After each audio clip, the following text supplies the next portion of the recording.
The Fajr Iqamah tomorrow will be 6:15 inshallah. The Fajr.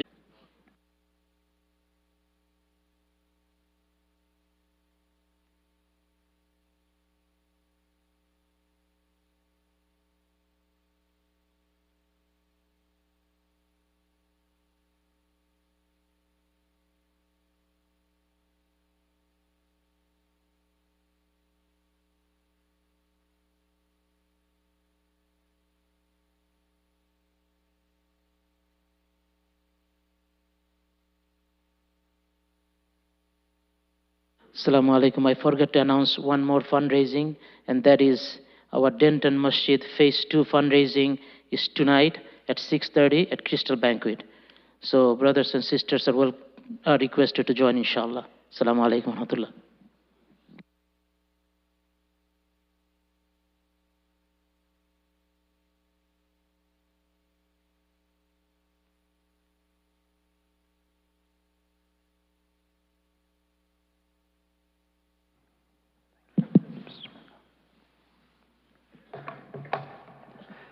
السلام عليكم ورحمة الله تعالى وبركاته. الله أكبر الله أكبر الله أكبر الله أكبر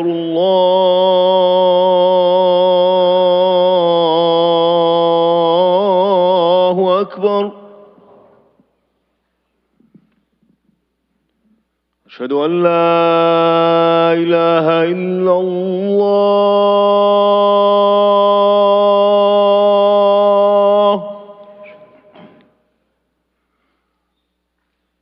أشهد أن لا إله إلا الله.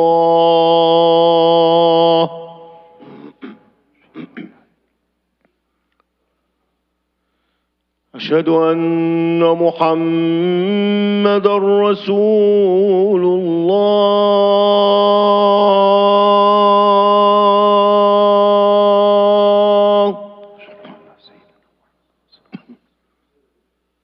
أشهد أن محمدًا رسول الله.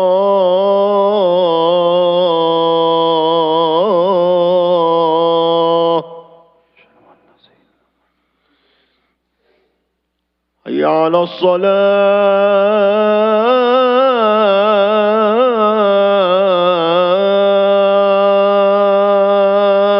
الصلاة.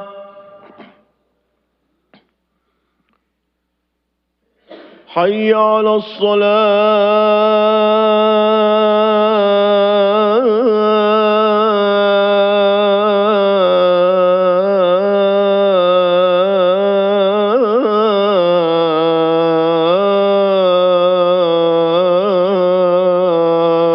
الصلاة. حي على الفلاح.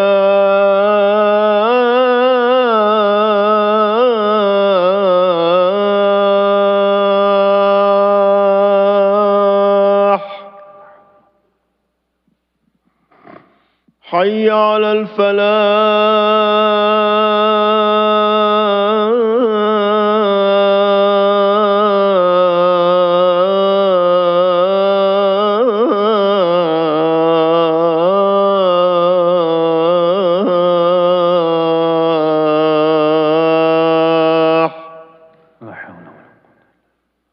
الله أكبر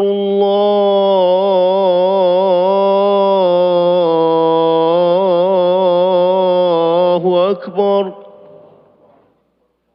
لا إله إلا الله.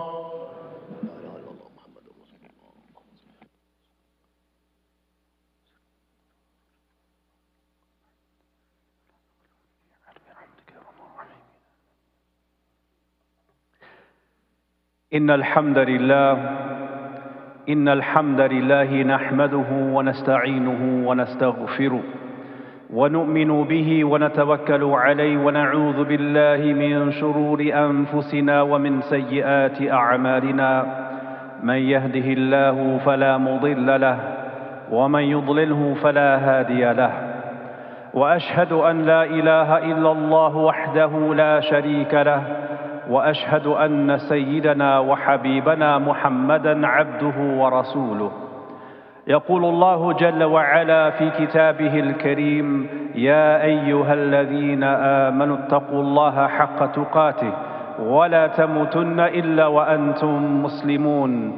يا أيها الذين آمنوا اتقوا الله وقولوا قولا سديدا يصلح لكم أعمالكم ويغفر لكم ذنوبكم ومن يطع الله ورسوله فقد فاز فوزا عظيما. أما بعد، فإن أصدق الحديث كتاب الله وخير الهدي هدي سيدنا محمد صلى الله عليه وآله وسلم وشر الأمور محدثاتها وكل محدثة بدعة وكل بدعة ضلالة وكل ضلالة في النار أعاذنا الله وإياكم منها أجمعين. أما بعد. Dear brothers and sisters, in the words of Allah subhanahu wa ta'ala, Al-Quran Al-Kareem, we find that Allah ta'ala gives us many different descriptions of the qualities of the mu'minun, the believers. And if we as believers are seeking to strengthen our iman, it is very important for us to reflect on all of these qualities with which Allah Ta'ala describes and praises the believers. And out of many of these qualities, there's one that I want to focus on today. And that is the quality with which Allah Ta'ala describes the believers, calling them ulul albab. Ulul albab, meaning the people of deep penetrating insight, who can see into the interior and the reality of things. This quality with which Allah Ta'ala describes the believers is mentioned over a dozen times in the Quran, describing the believers as ulul albab, the possessors of inner core and depth. Ulul albab, dear brothers and sisters, means literally the possessors of lub. And lub means the inner core or the kernel of something. And when we venture into the book of Allah Ta'ala, we see that Allah Ta'ala mentions that the stories, the narratives that He mentions to us in the Quran cannot be properly understood and appreciated unless that person is from ulul albab, those who possess inner depth and core. As Allah Jalla wa Ala says, لَقَدْ كَانَ فِي قَصَصِهِمْ عِبْرَةٌ لِأُولِي الْأَلْبَابِ. Indeed, in their narratives, the stories of the previous nations and the previous prophets and messengers is an ibrah. It is a means, a bridge, a point of reflection, but only for ulul albab, those who have this inner core. The great Imam Abu Hanifa rahimahullah ta'ala famously said, التراجم سيف من سيوف الله عز وجل. He said that the biographies, the stories of the past, of notable salient individuals from our ummah, these biographies are a veritable sword from the swords of God. And what Imam Abu Hanifa rahimahullah means by that is that the biographies where we see lived examples of iman, they cut through pretension and they take the ideals of iman from the realm of the mind into a lived reality within a human being who is embodying those principles. But there is a problem. We all love stories. And Allah subhanahu wa ta'ala mentions many stories in the Quran because we're drawn to stories. But there is a problem. We often hear the stories of the Sahaba or the successors in the second generation or those who came after. Amazing stories, amazing displays of piety and trust in Allah ta'ala. Yet there is a bit of a disconnection. A bit of a disconnect because we often hear these stories and it's like we're hearing the stories of extraordinary individuals who have qualities that are far beyond what we could ever possibly hope to attain in our so-called mundane, ordinary life. And this disconnect often gives us a very skewed image and a failure for us to derive the proper lessons from those stories. So one of the ways we can remedy that is by looking at one of those stories and trying to exercise that quality of having lub, of penetrating to the depth of the story to extract lessons that apply to each and every one of our lives. And this story is a story from one of the companions of the Prophet ﷺ, who was not a very famous Sahabi compared to the major figures among them, but he was a great Sahabi by the name of Sayyiduna Abdullah ibn Hudhafa as-Suhami radiyallahu ta'ala anhu. Now, as you hear this story out of his many stories, it's extraordinary. But what I challenge you to do today, dear brothers and sisters, is to read between the lines. Go to the depth of the story and try to extract principles from it that will apply to each and every one of you. This story of Abdullah bin Hudhafa radiyallahu anhu, he was from Ashabu Badr. He was from the warriors of Badr. And in the biographies, they note that he was known for his seriousness when it was a time for seriousness. And when it was a time for levity and jest, he was actually somewhat of a practical joker. So he balanced between these two qualities. When it was time to be serious, he was serious. When it was lighthearted, he was lighthearted. But during the reign of Sayyidina Umar bin Khattab radiyallahu anhu as Khalifa, in the 19th year after the Hijrah, Abdullah bin Hudhafa was sent with an army to the frontier of the Islamic Empire, bordering what was then the people of Rome, meaning the Byzantine Empire. And he was the leader, he was the head of this army on the frontier lands in the Muslim Empire. They ended up in a battle. It was something of a skirmish, but Allah Ta'ala willed that those Muslims suffer a defeat, even if a Sahabi is their leader, as Allah Jalla wa Ala reminds us, وَتِلْكَ الْأَيَّامُ نُدَاوِلُهَا بَيْنَ النَّاسِ. Those are the days we alternate between the people. Some days you win, and some days you lose. So Abdullah bin Hudhafa and his army were defeated in this battle. And because of their defeat, they were all captured. The survivors were captured and taken as prisoners of war. When they separated them, as is the custom, they separate the leader from the troops. They put them in these makeshift jail cells on the frontier. Everyone is separated. But the guards started to notice something. That whenever they went by the jail cell of Abdullah bin Hudhafa, every single time they went by, they noticed that he was either in salah, or he was sitting and reciting the Quran, or he was in a state of dhikr. Never did they pass by him except that he was in dua to Allah or ibadah of Allah, turning to Allah, asking for rescue. This startled them. He was a very strong personality, and this caught their attention. It was communicated through the ranks about this very strong-willed individual who's the general or leader of this army. Word gets back to none other than the Qaisar. The Qaisar being the Byzantine ruler, the emperor of the Eastern Roman Empire. And he wasn't that far away himself. So he wanted to meet with Abdullah bin Hudhafa and see for himself just what kind of powerful figure this is. And so he makes his way there, and they bring Abdullah bin Hudhafa out of the jail cell into the court of the Qaisar, the Caesar. The Caesar sees him and speaks with him, and he has an idea. If only we can get him to join us. If only we can get him to leave these people, join our faith, and he will be a very great military leader, and we can use him and his intimate knowledge of the Muslims and knowing the language. So the Caesar made him an offer. He said, leave your religion, join us, become a Christian, and I will make you a partner in my kingdom and make you a leader. Of course, Abdullah bin Hudhafa rejected this. He turned it down. Abdullah bin Hudhafa said, there's no way I'm going to do that. The Caesar wanted to increase the stakes. And he said, leave your religion, join us. And if you do that, I'll give you half of what I possess, half of my kingdom in terms of money.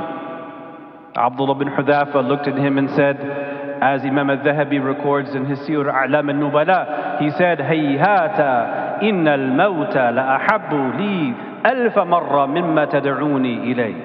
He said, how far from the mark you are. Death 1,000 times is more beloved to me than what you're calling me to. And in one narration he said, Wallahi, by Allah, if you had offered me everything that the Arabs possess and everything that the non-Arabs possess, just in return that I leave the deen of Sayyidina Muhammad sallallahu alayhi wa sallam, طرفة عين, for just the blink of an eye, even that, ما قبلت, I would never accept even that offer. But the Qaisar really wanted him on his side. So he said, if you don't join me, I'll put you back in the prison. He said, fine. He put him back in the prison. And then he's thinking over the next couple of days, what am I going to do? He brings him back out, and the Caesar says to Abdullah bin Hudhafa, become a Christian, join us, and if you don't do that, I will kill you. Abdullah bin Hudhafa is not scared. He says, do whatever you have to do. But we all know that the Caesar was bluffing. He didn't really want to kill him. He wanted him on his side. So the Caesar had him put back in the jail cell and told the guards, I want you to keep from him any food and drink for a few days. Starve him. Remove water, remove food. Don't let him eat or drink for some days, and then we'll offer him again. So they withheld the water and the food for 3 days. 3 days, and he's almost dying of dehydration by this time. 3 days after this, they come back to the jail cell. What do? The jailers come back with food. They bring a plate of pork, khinzir, and they bring a jug of wine. And he sees exactly what this is. And he refuses to drink from the wine, and he refuses to eat from the pork. But what's so interesting about the story is that it's as if they knew some of the ahkam, some of the rulings of Islam. They said to him, wait a minute, isn't it allowed in your religion to eat from these things if you're going to die otherwise? Darura? He says, yes, that's true. If a person is going to die, they can take these things that are otherwise haram. However, I do not want to give you the satisfaction of seeing me eat pork and wine, so I won't touch it. Now remember, they don't want to kill him. They're just trying to soften him up so they can get him to join their side. When they realized he's not going to touch that, they brought in food, regular food, halal food. They brought in water, and he drank, and he ate. The Qaisar was bluffing, so he tried another strategy. He told his officials, he sat with his mala, his council, and asked them, what can we do to get him on our side? What can we do to get him to leave his religion and join us? And some of the people in his council said to him, we should use a tried and true strategy. And today we have a name for that strategy. Today, in modern culture, we call that the Epstein strategy, which is sexual blackmail. Get someone to seduce him, and then we'll blackmail him, and then we'll get him onto our side. The Caesar liked this idea. So he had his officials go out to the nearest town and look for the most attractive woman they could find. And then they found one, and they brought her, and then they adorned her, and they brought her to the jail cell. They opened the door, and then they closed it to let whatever happens, happen. Waiting for the news there outside of the jail cell. But it wasn't very long before they heard the banging of the door. This young lady is banging on the door, saying, let me out, get me out of here. Not much time has elapsed. What's going on? They open the door, and she comes running out of the jail cell. And they said, Hati al-khabar, give us the news, what happened? And she said, Wallahi, as the Arabic reports mention in the Arabic version, she said, what means, Wallahi, la yadri, a'untha ana am dhakar. By Allah, I swear to God, he doesn't know if I'm a male or a female. And I swear to God, I don't know, is that a man you sent me to visit or a stone? Because when I opened the door, he saw me. And as soon as he saw me, he turned his face to the corner, planting his face in the corner of the jail cell, saying, A'udhu billah, A'udhu billah. And he was making dua, he was praying. And every time I came near him, he went to the other side of the jail cell. It didn't work. So the Caesar thought up another idea. He brought out Abdullah bin Hudhafa and said, if you don't become a Christian and join us, we will crucify you. That is the ancient Roman method of capital punishment. And he said, if you do that, that's up to you, because that is better than rejecting Allah subhanahu wa ta'ala and turning from his deen. And he sensed that the Qaisar was bluffing as well. So they didn't crucify him. They put him right back in the jail cell. Nothing is working. And then a couple of days later, the Qaisar had another idea. Let's up the stakes a little bit. Let's show him that we're actually serious about this.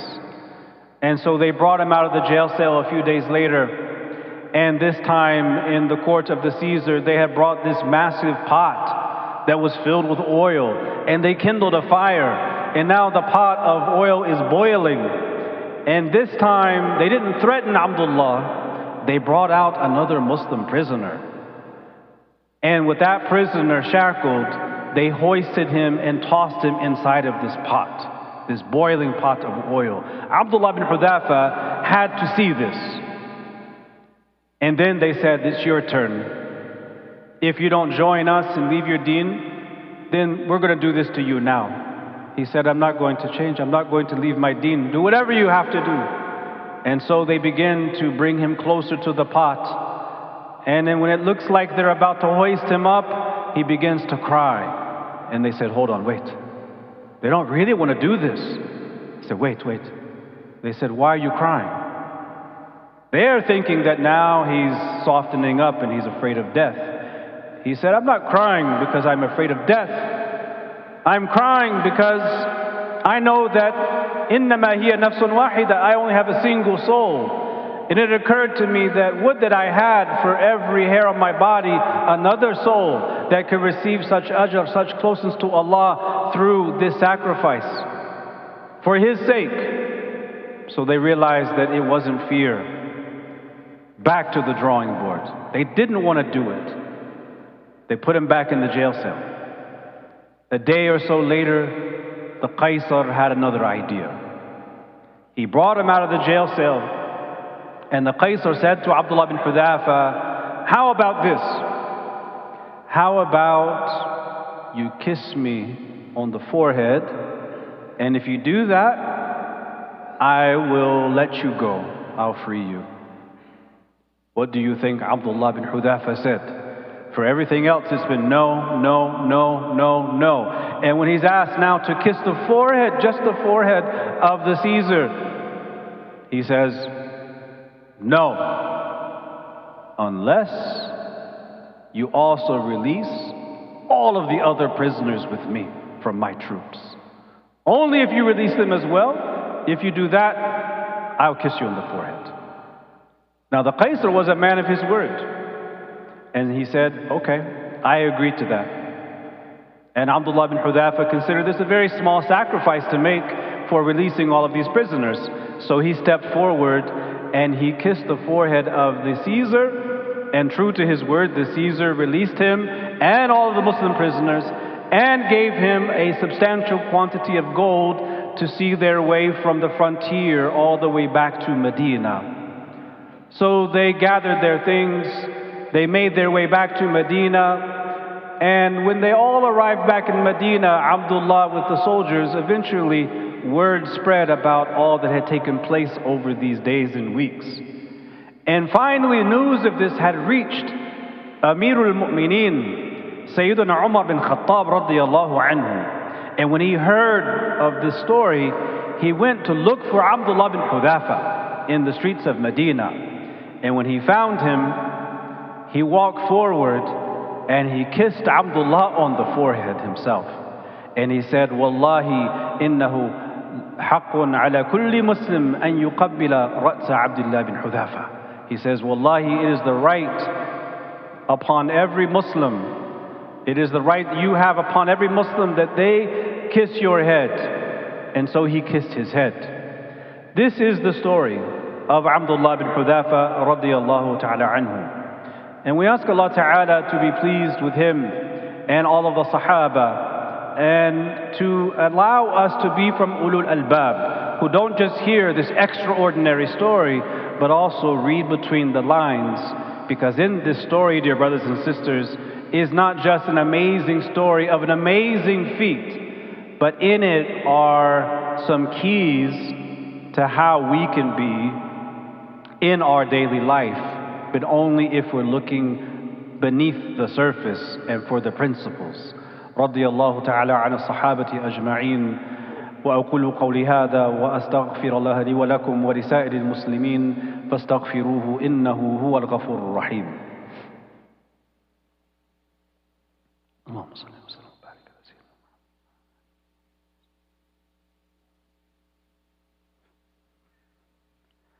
محمد. الحمد لله رب العالمين حمدا كثيرا طيبا مباركا فيه كما يحب ربنا ويرضاه، والصلاة والسلام الأتمان الأكملان المتلازمان على سيدنا محمد وعلى آله وصحبه وسلم وبعد. Dear brothers and sisters, we often hear these stories of the Sahaba, these extraordinary stories, and we think, wow, that is amazing. And we have inspiration for a moment, and then we go back to the next thing in our lives. Because we hear these stories and we don't feel they actually have anything to offer us in the here and the now. They're so far out that they don't have anything to offer us. We project a superhuman image on the Sahaba and saintly figures within this ummah, and that actually keeps us from benefiting from them in our practical day-to-day lives. And it gives us often a very skewed image of what it means to simply be a mu'min, a muttaqi, a person who strives towards taqwa. The great Shaykh Abdul Aziz rahimahullah told us a story about, and this is in the 1700s, about a great scholarly, pious man in the city of Fes in Morocco. And he was quite well known. And there was someone all the way in Algeria who heard about this great Shaykh and wanted to go visit him. All he's heard are these amazing stories about this pious individual. So he travels all the way from Algeria to Fes in Morocco looking for this Shaykh. He gets to the area in the old city of Fes and he identifies the neighborhood, and people point out the Shaykh lives over there. He goes down the alley, he finds the house, he knocks on the door to the house of the Shaykh. The Shaykh opens the door and he's wearing his pajamas and he's holding a child. And in the background are other children running around and others crying. A typical household. He thinks this must be the servant of the Shaykh. There's no way this could be the Shaykh. He says, I've come to see Shaykh Fulan, so-and-so. He said, he's right here. He said, no, don't play jokes with me. Don't play around. I came from a very long way. He said, the Shaykh you've come to see is right here. I'm standing before you. He said, stop joking, stop playing around. Please tell him that someone has come to see him from a very long distance. He says, I'm telling you, I'm the person you're asking for. But he sees the outward, he sees the pajamas, the household clothes, the crying children, the child in his arms, and thinks there's no way that could be the Shaykh for whom he has an image in his mind very different from what he sees. And he got angry and said, just forget it. I'll go ask someone who can point me out where the Shaykh is. And then he left, and then he never ended up getting to meet the Shaykh because he had this image in his mind that did not correspond to the daily reality. So when you hear the story of Abdullah bin Hudhafa, you hear this superhuman story. But the Sahaba, what makes them superhuman, they're not superhuman, but what makes them so extraordinary is one thing that none of us will ever get. They prayed salat behind Rasulullah sallallahu alaihi wasallam. They gave their zakat into the blessed hand of Rasulullah sallallahu alaihi wasallam. They fasted and broke their fast with Rasulullah sallallahu alaihi wasallam. They waged jihad with Rasulullah sallallahu alaihi wasallam. They performed the hajj with Rasulullah sallallahu alaihi wasallam. It is that suhbah that makes them special. But when you look at this story, as extraordinary as it is, if you're trying to be from ulul albab, you're looking beneath the amazing aspects of the story to principles that you can actually apply. And among the principles of this story, we see number one, al-intija'u ila Allah ta'ala, turning to Allah ta'ala immediately when bad things happen.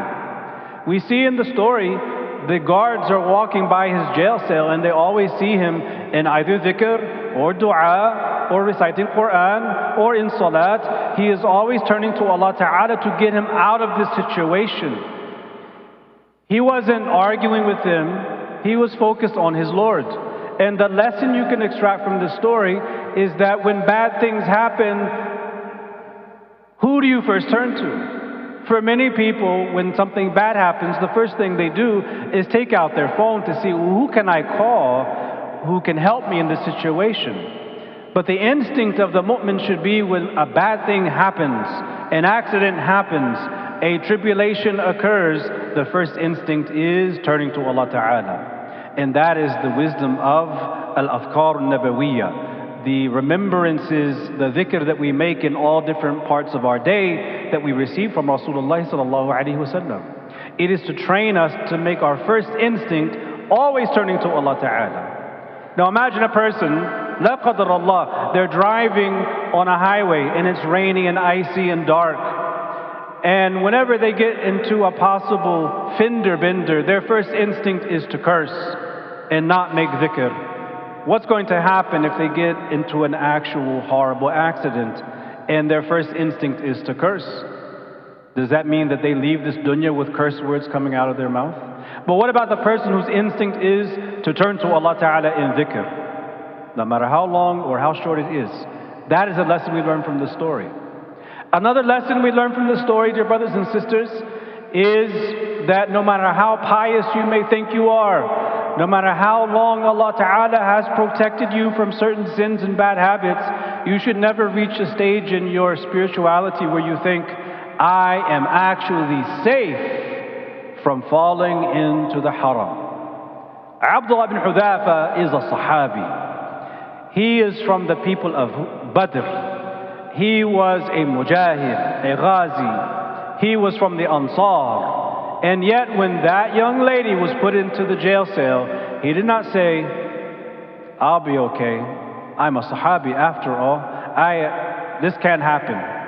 He turned to Allah, A'udhu billah, A'udhu billah. And he's turning from corner to corner asking Allah to protect him. So the lesson here is never ever feel safe from the haram. Because when a person starts to have that attitude, oh, I'm too pious to do that, you lose the tawfiq. The tawfiq is that enabling grace. And when you lose tawfiq, you get instead khudlan, which is when Allah entrusts you to yourself. And when Allah entrusts you to yourself, you're going to fail. You're going to fall on your face. Another principle that we can learn from this story is having dignity, izzatun nafs, a sense of healthy halal pride, especially for people of influence. He didn't accept the pork and the wine even though he was almost dying of starvation. Why did he do that? Why did he reject? Because he was the leader and he had to project force. He had to break them psychologically and not let them think that they have broken him. So we have to be able to carry ourselves in a dignified manner. How do we do that? In a very simple way. We do not say things we don't truly believe. We often hear people in situations saying things and we're expected to go along with it. But having izzatun nafs means we don't say things we don't truly believe in. Another principle of the last two is from this story we learn the value of ithar, or preferring others over ourselves, altruism. I'm not sure about you, but I wonder if I was in that situation, if I was offered to kiss the head of Qaisar, if I would have just kissed the head and been on my way. But the fact that he said no, and his first thought is the welfare of his troops, speaks to this quality of preferring others over ourselves. It's easy to do that when times are good. It's not so easy to do that when we feel a lack or we feel threatened. But this is how Allah Ta'ala describes the Ansar. يُؤْثِرُونَ عَلَى أَنفُسِهِمْ وَلَوْ كَانَ بِهِمْ خَصَاصًا. Lastly, dear brothers and sisters, of the principles we learn from this is honoring the Ansar. The Prophet ﷺ said, مِنَ الْإِيمَانِ حُبُّ الْأَنصَارِ وَمِنَ النِّفَاقِ بُغْضُ الْأَنصَارِ أَوْ كَمَا قَالَ. From Iman is to love the Ansar, and from hypocrisy is to hate the Ansar. And the Ansar here, as the ulama state, are not just the Ansar in the time of Rasulullah ﷺ, but also any Ansari individual who is working and sacrificing for spreading the word of Allah subhanahu wa ta'ala. Umar bin radiallahu anhu honored this Ansari man by kissing him on the forehead, showing respect and ordering the Muslims to respect and honor him for his sacrifices. Dear brothers and sisters, this is one of many examples. But in order to derive these lessons, we have to be from ulul albab, who read between the lines and look for principles even in the extraordinary stories that teach us how we can be as ordinary believers. Allahumma haqiqna bihadihi al-awsaf. May Allah actualize within us these qualities and give us tawfiq to have a deeper understanding. ربنا آتنا في الدنيا حسنة وفي الآخرة حسنة وقنا عذاب النار.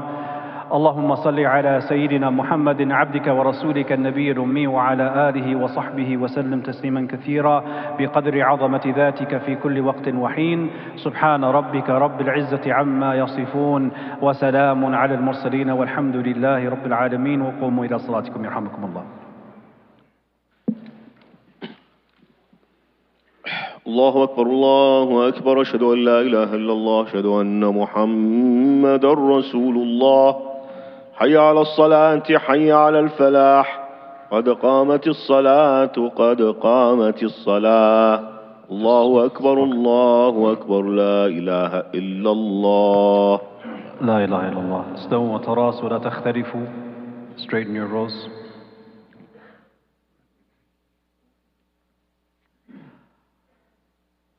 الله أكبر.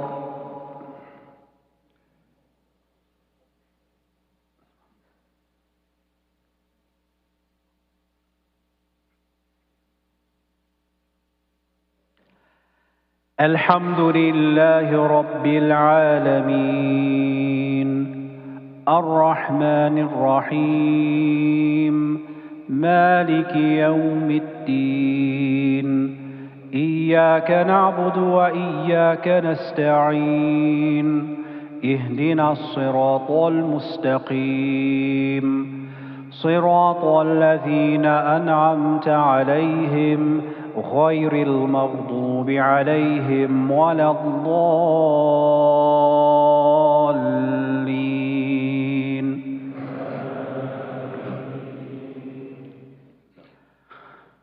أفلا ينظرون إلى الإبل كيف خلقت وإلى السماء كيف رفعت وإلى الجبال كيف نصبت وإلى الأرض كيف سطحت فذكر إنما أنت مذكر لست عليهم بمسيطر إلا من تولى وكفر فيعذبه الله العذاب الأكبر إن إلينا إيابهم ثم إن علينا حسابهم.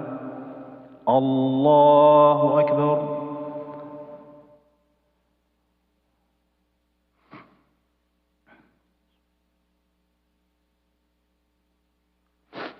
سمع الله لمن حمده. الله أكبر.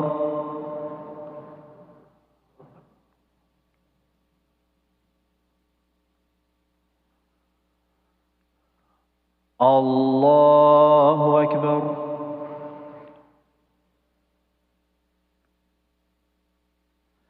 الله أكبر.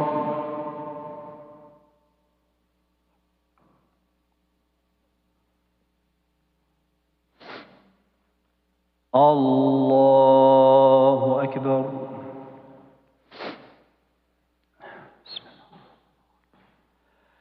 الحمد لله رب العالمين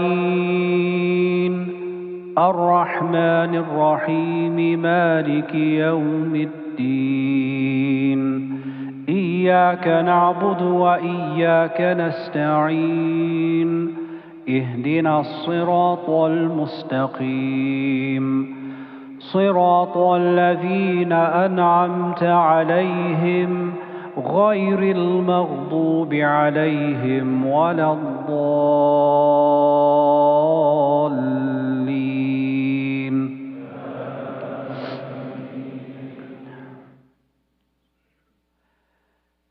إذا جاء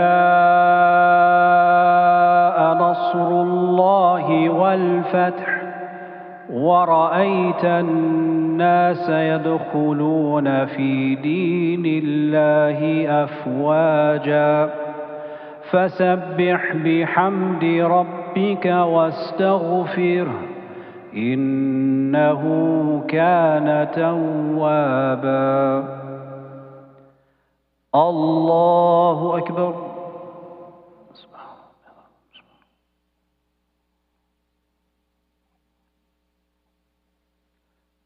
سمع الله لمن حمده. الله أكبر.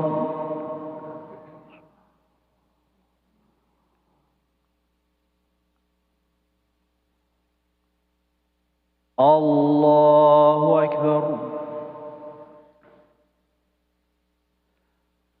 الله أكبر.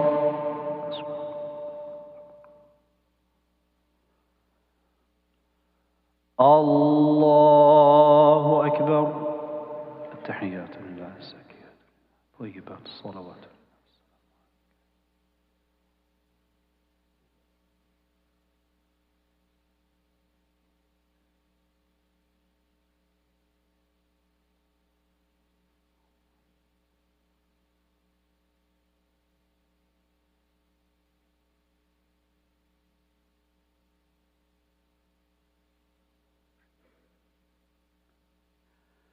السلام عليكم ورحمة الله.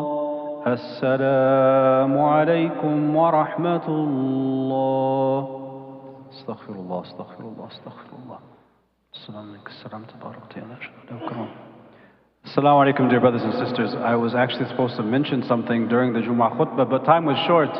I was asked to offer a word about the endeavors here for raising funds for continual donation for sustaining the masjid. Now, when you look at the Muslim history, we see that from the time of Abdullah bin Hudhafa onwards, what we find in the Muslim lands was the establishment of awqaf, or endowments, that sustained masajid and sustained learning and sustained community in a variety of endeavors. Now, one of the great tragedies of the colonial period and the post-colonial period was the eradication of these endowments, followed by the nationalization of what survived of those endowments. And this is the tragedy in the Muslim majority world, and that's why in so many parts of the world, as you all know, you can go to a masjid and all you can do is literally go inside and pray when the door is unlocked, pray your salah and leave, and they lock the door. And the masajid are maintained and sustained by the governments. But we live in America, and that means that we do not have those kinds of governments bringing down our necks, imposing on us what we can do or cannot do. But what that means is we have all of the responsibilities falling on our shoulders to make institutions that preserve our deen and bring it to the next generation. This is something that we all have to be aware of, because we cannot have, for all of our masajid and institutions, a consumer relationship where we just come, pray, and leave. If we benefit, if we derive support from these institutions, we have to support them, because there is no Ministry of Awqaf. There is no government that's going to sustain our houses of worship. It falls on all of our shoulders. So in light of that, taking a lesson from the story of Abdullah bin Hudhafa, we encourage everyone to be a part of that. If this is the center that you support it through those endeavors, because what counts the most is not the fancy fundraisers once or twice a year. It is the continual effort of supporting the institutions, the houses of Allah Ta'ala, as Rasulullah sallallahu alaihi wasallam said, that the most beloved of actions to Allah, adwamuha wa in qal, those that are most consistent, even if they are few. And the ulama say that when you do something consistently across time, that is considered ziyada, that is considered increase, even if it stays constant in the long term. Because if you give once or twice, that's a decrease in the long term. Jazakumullahu anna khairan, wassalamu alaikum.